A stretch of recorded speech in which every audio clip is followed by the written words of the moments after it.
Hai teman-teman, hari ini saya akan bicara tentang 4 strategi utama bagaimana property developer bisa bertahan dan bertumbuh di saat krisis. Oke, stay tune in my channel.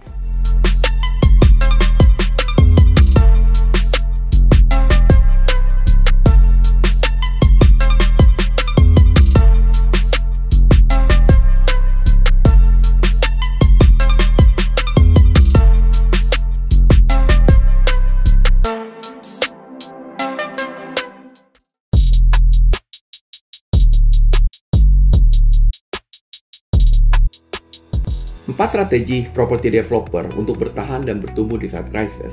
Ya, saya akan jelaskan satu persatu.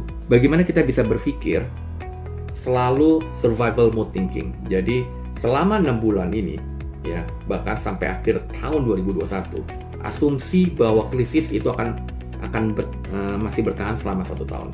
Ya, jadi kita harus bisa berpikir bagaimana kita hidup. Kalau saya selalu pakai 1-3 atau 1-6. Jadi cara berpikir kita adalah bagaimana kita bisa bertahan, ya, hidup 3 bulan dengan modal 1 bulan, ya.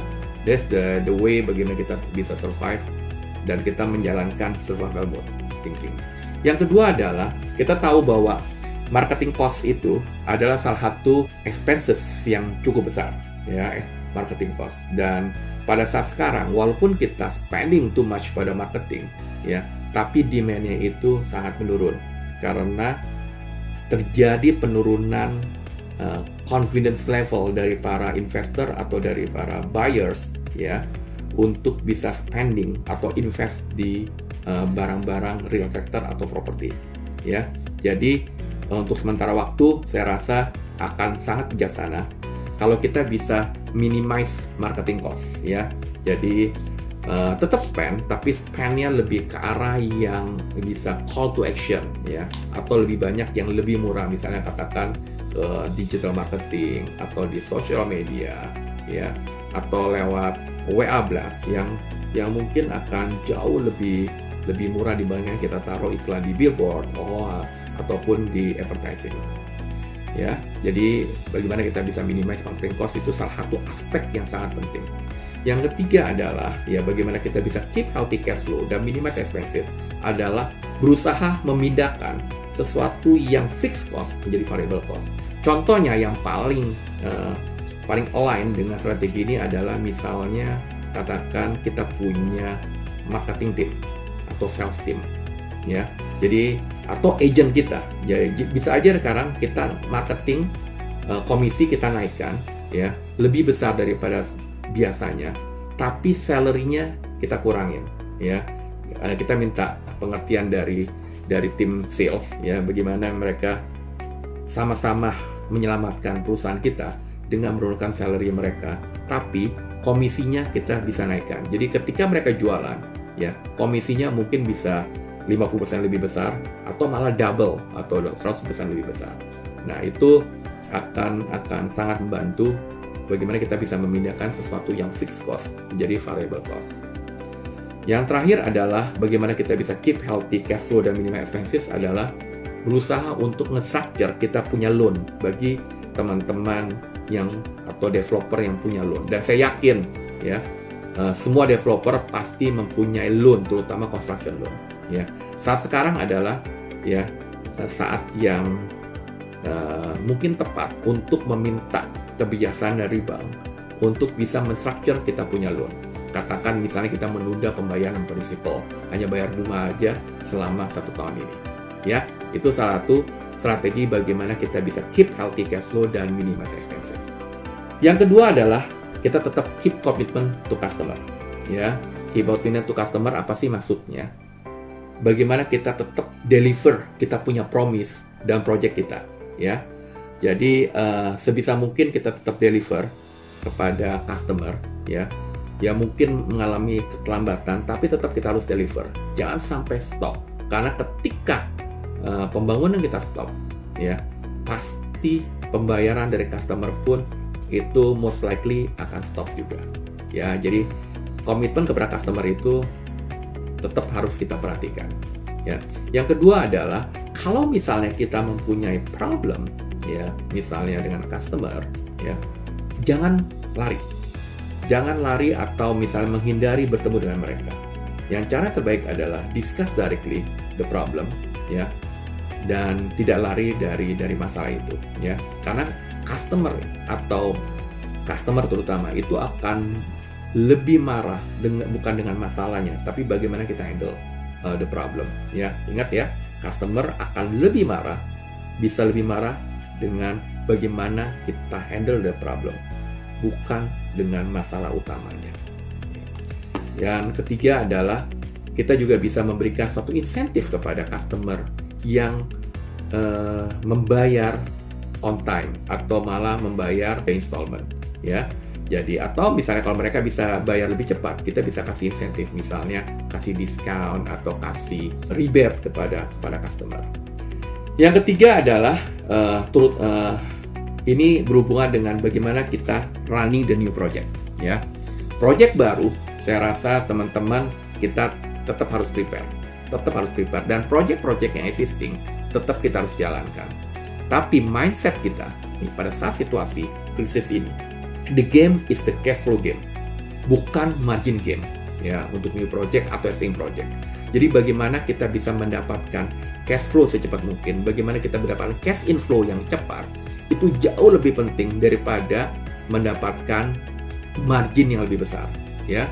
Jadi buat teman-teman yang punya project yang masih jalan, ya, tolong pertimbangkan untuk memberikan kemudahan kepada customer, kepada buyers, ya, supaya mereka tetap bisa bayar atau bisa beli, tapi dengan cash flow yang lebih ringan. Selama mereka membayar on time, ya, itu harus kita hargain, ya. Dan jangan berpikir bahwa kita harus mendapatkan margin yang besar, terutama untuk proyek baru. Proyek baru, misalnya katakan kalau misalnya margin, katakan net margin, kalau dulu kita bisa dapat katakan di atas 20%, ya. Tapi sekarang lupain itu, ya. Bagaimana kita bisa margin yang lebih rendah, tapi cash flow-nya tetap bergulir, ya. Jadi sekarang zamannya cash flow game, bukan margin game. Kalau dalam perhitungan keuangan adalah kita lebih fokus kepada turnover, bukan high margin. Yang kedua adalah volume game, jadi bagaimana kita bisa jualan cepat dibandingkan dengan margin. Yang ketiga adalah IRR, itu lebih penting daripada profit margin. IRR itu internal rate of return, ya, versus profit margin. Jadi cash flow yang cepat itu akan membuat IRR kita lebih tinggi, ya. Jadi ingat, ini adalah yang ketiga, ya, strategi ketiga. Sekarang zamannya cash flow game, bukan margin game. Dan yang terakhir adalah bagaimana kita bisa fokus kepada collaboration dan partnership. Maksudnya apa? Adalah yang pertama adalah ini, kita punya mindset adalah kita harus go together, not alone, ya. Jadi go together itu akan membuat kita bisa lebih panjang, ya, dan bisa membuat kita lebih besar. Dan contohnya untuk developer tidak punya tanah, ya, coba collaborate dengan pemilik tanah, ya. Nggak usah beli tanah. Kita coba tawarkan, misalnya kalau ada yang punya tanah, bukannya kita tawarkan beli, tapi kita tawarkan beli tapi dengan installment, atau beli tapi misalnya kita bayar dengan sistem ketika ada collection, ya. Dan mungkin kita harus bagi share dalam development ini, ya. Jadi itu satu cara. Kalau bisa jangan beli tanah, tapi lebih baik collaborate. Apalagi beli tanah dengan uang bank. Itu udah pamali dalam situasi sekarang. Dulu aja pamali, apalagi sekarang. Yang terakhir adalah untuk township developer dan land banker. Bagi pemilik tanah, ya, sebaiknya kita menjalankan prinsip atau strategi master versus sub developer. Jadi kalau kita memiliki land bank atau jadi pengembang township, coba pikirkan cara bagaimana kita mengundang developer-developer yang lebih kecil atau developer yang tidak mempunyai land bank untuk bisa ikut berpartisipasi atau membangun project di tempat kita, ya. Dan itu satu cara bagaimana kita bisa minimize ini cash outflow, ya, untuk development. Itu satu. Kedua juga dengan yang kita mengundang sub developer untuk join dalam pengembangan, itu membuat pengembangan itu jauh lebih cepat, ya. Dan moment itu is everything, ya. Ketika kita delay, ya, customer pun akan melihat bahwa perkembangan project kita lebih lambat. Jadi ketika kita mengundang orang lain untuk join dan berpartner bersama, itu salah satu cara bagaimana kita bersama-sama membangun township atau land bank kita bersamaan. Dan itu akan membuat good perception kepada customer kita.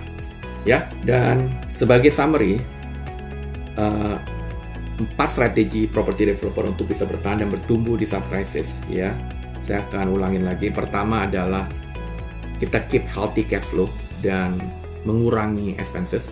Yang kedua, tetap keep commitment kepada customer, ya. Dan yang ketiga adalah terutama untuk mempertahankan existing project dan juga new project, karena kita tetap new project dan existing project itu adalah akan mengenerate cash flow untuk developer, ya. Tapi ingat bahwa sekarang zamannya cash flow game, bukan margin game, ya. Lebih baik kita kurangin margin, tapi percepatan terhadap cash inflow kita. Dan yang terakhir, strategi keempat adalah kita harus fokus kepada collaboration dan partnership, ya.